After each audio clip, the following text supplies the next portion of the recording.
Universitas Ubudiyah Indonesia (UUI) mengirimkan perwakilan humasnya untuk mengikuti bimbingan teknis BIMTEK Kehumasan dan protokol bagi perguruan tinggi yang diselenggarakan oleh Lembaga Layanan Pendidikan Tinggi LL.Dikti Wilayah 13 Aceh. Kegiatan yang diikuti oleh puluhan humas perguruan tinggi swasta PTS Aceh termasuk Universitas Ubudiyah Indonesia dan berlangsung pada Senin 11 November 2024 di Aula Gedung LL.Dikti Wilayah 13 Banda Aceh.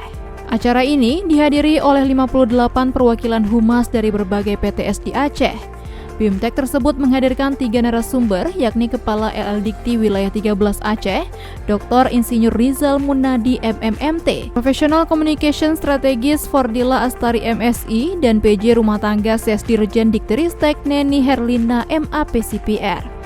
Dr. Rizal Munadi MMMT, Kepala LL.Dikti Wilayah 13 Aceh, dalam sambutannya yang juga membuka acara menyampaikan bahwa humas memiliki peran yang sangat strategis dalam membangun reputasi dan citra perguruan tinggi.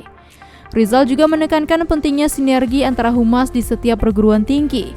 Ia berharap kegiatan BIMTEK ini dapat memberikan wawasan komunikasi yang baik, serta keterampilan yang harus dimiliki oleh seorang humas dalam menjalankan tugasnya.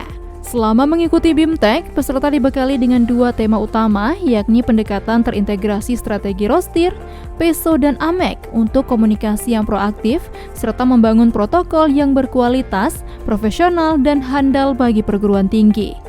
Dengan materi tersebut, para peserta diharapkan dapat lebih efektif dalam mengelola komunikasi publik dan media kampus, serta memperbaiki strategi komunikasi yang ada di institusi masing-masing. Kegiatan BIMTEK Kehumasan dan protokol ini diharapkan dapat memberi dampak yang besar bagi peningkatan kapasitas humas PTS di Aceh, terutama dalam menghadapi tantangan komunikasi di era digital saat ini.